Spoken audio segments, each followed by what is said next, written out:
کیا آپ سب جانتے ہیں کہ آج عمر ایوب، شبلی فراز، زرتاج گل اور افضل شاہی کو کیوں سزا دی گئی اور 10 سال کی قید سنا دی گئی؟ اور وہ کرپٹ ترین شخص جو کہ اس وقت الیکشن کمیشن میں بیٹھا ہوا ہے اور اس کی صدارت کر رہا ہے، بات کر رہا ہوں سکندر راجہ کی، جس کے بارے میں راول پنڈی کے ڈی سی نے آ کر کہا تھا کہ اس نے عوام کے حق پر ڈاکہ ڈالا ہے، اس نے ووٹوں میں ہیر پھیر کی ہے اور پورے ملک میں کرپشن کی گئی ہے، پورے ملک میں دھاندلی کی گئی ہے عوام کے ووٹوں کے ساتھ۔ تو اس کے بعد ناظرین کیا رہ جاتا ہے پیچھے، اور ان سے کیا ہی امید کہ یہ کوئی اچھا سٹیپ لے سکیں؟ اور فی الفور جناب ڈی سیٹ کیا جا رہا ہے، ہٹایا جا رہا ہے، یہ کیوں تیاریاں کی جا رہی ہیں؟ سمجھتے ہیں آپ اس چیز کو؟ وجہ یہ ہے کہ 5 تاریخ کو، 5 اگست کو پی ٹی آئی نے یہ اعلان کیا ہے کہ ہم تحریک چلائیں گے جس کو عمران خان صاحب جیل سے لیڈ کریں گے۔ تو ان حضرات کو جنہوں نے لیڈ کرنا ہے، لہٰذا فرمائیے کہ ان کو ڈی سیٹ کر دیا گیا اور ان کے لیے 10 سال قید کی سزا جو ہے وہ تیار رکھی گئی۔ اب ان کو گرفتار کر لیا جائے گا۔ اس کے ساتھ ساتھ علی امین گنڈا پور کے جو وارنٹ گرفتاری ہیں وہ بھی جاری کر دیے گئے ہیں کہ ان کو فی الفور عدالت میں پیش کیا جائے۔ پھر اس کے بعد علی امین گنڈا پور کو بھی ہو سکتا ہے سزا سنا دی جائے، ان کو ڈی سیٹ کر دیا جائے۔ تو میں سمجھتا ہوں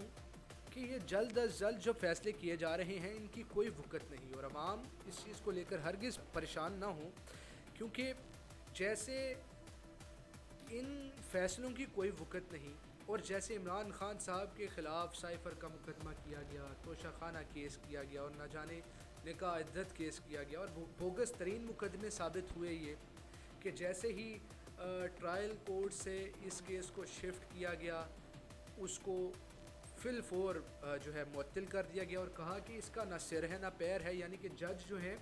وہ اپنا وقت برباد کرتے رہے اور ملک کا، عوام کا وقت برباد کرتے رہے، اور عوام کے جذبات کے ساتھ وہ جج صاحبان کھیلتے رہے جنہوں نے غلط فیصلے دیے۔ اب آج ان حضرات کو ڈی سیٹ کیا گیا ہے، فیل فور جیسے ہی فیصلہ آیا ڈی سیٹ کر دیا گیا، تو یہ 5 اگست کے لیے تیاریاں کی جا رہی ہیں کہ ان کو جیلوں میں بند کر دیا جائے گا، تو عمران خان صاحب کی جو تحریک ہے وہ فلاپ ہو جائے گی۔ تو یہ چیز تو وقت ہی بتائے گی کہ آیا یہ تحریک فلاپ ہوگی یا پھر کامیاب ہوگی، کیونکہ اس مرتبہ عمران خان صاحب نے اعلان کیا ہے کہ میں اس کو جیل سے لیڈ کروں گا، اور نون لیگ اور حکومت کی جو ہیں وہ کام پہ ٹانگ رہی ہیں۔ کافی عرصے سے میں دیکھ رہا ہوں اس پر بیانیے آ رہے ہیں کہ ان کے بیٹوں کو گرفتار کر لیا جائے گا، ان کو ہرگز اجازت نہیں ہوگی یہاں پر آ کر کے وہ سیاست میں حصہ لے سکیں۔ اس پر میں خاموشی کے سوا کچھ نہیں کہہ سکتا، کیونکہ جب ملک کے ادارے ہی کرپٹ حضرات کے ساتھ کھڑے ہوئے ہیں تو پھر ہم حضرات کی آواز وہ کیا ہی اثر ڈالے گی، کیونکہ ملک کے اعلیٰ ترین ادارے اس ملک کی کرپٹ ترین حکومت کے ساتھ اس وقت کھڑے ہوئے ہیں۔ عدلیہ، جس کے بارے میں ڈی سی راول پنڈی یہ کہہ گئے کہ جو چیف جسٹس آف پاکستان ہیں قاضی فائزہ صاحب، انہوں نے جو الیکشن ہے اس میں دھاندلی کروائی۔ اب ڈی سی راول پنڈی یہ کہہ رہا ہے تو اس پر ان سب کے لیے کلیپ ہی کی جا سکتی ہے اور ان سب کو سلام کیا جا سکتا ہے، اور غیر ملکی جو طاقتیں ہیں ان سے گزارش ہے کہ ان معاملات پر سخت ترین نوٹس لیا جائے اور ان معاملات پر نظر رکھی جائے کہ اس ملک میں کس طرح سے عوام کے جذبات کے ساتھ کھیلا جا رہا ہے، عوام کے حق پر ڈاکے ڈالے جا رہے ہیں، کوئی پوچھ گچھ کرنے والا نہیں ہے۔ اس وجہ سے میں ہمیشہ کہتا ہوں کہ آج پاکستان 78 سال کی آزادی کے باوجود ہرگز آزاد نہیں ہے، کیونکہ عوام کی جب رائٹس کو ہی غصب کر لیا جائے گا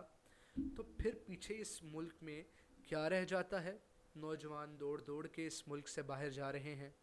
اور تنگ آ چکے ہیں اس ملک کی ڈیموکریسی سے، کیونکہ ڈیموکریسی تو ملک میں امن لے کر آتی ہے، ڈیموکریسی ملک میں عوام کے رائٹس کو محفوظ رکھتی ہے، ان کی حفاظت کرتی ہے، مگر یہاں پر قانون کی دھجیاں اڑائی جاتی ہیں، حضرات کو گرفتار کر کے ان پر تشدد کیا جاتا ہے، یا حضرات کو ملک سے باہر بھیج کر ارشد شریف کی صورت میں ان کو قتل کروا دیا جاتا ہے۔ تو پھر ہم اس ملک کی اعلیٰ عدلیہ، اس ملک کے اداروں کے لیے خاموشی کا اظہار کرتے ہیں اور خدا سے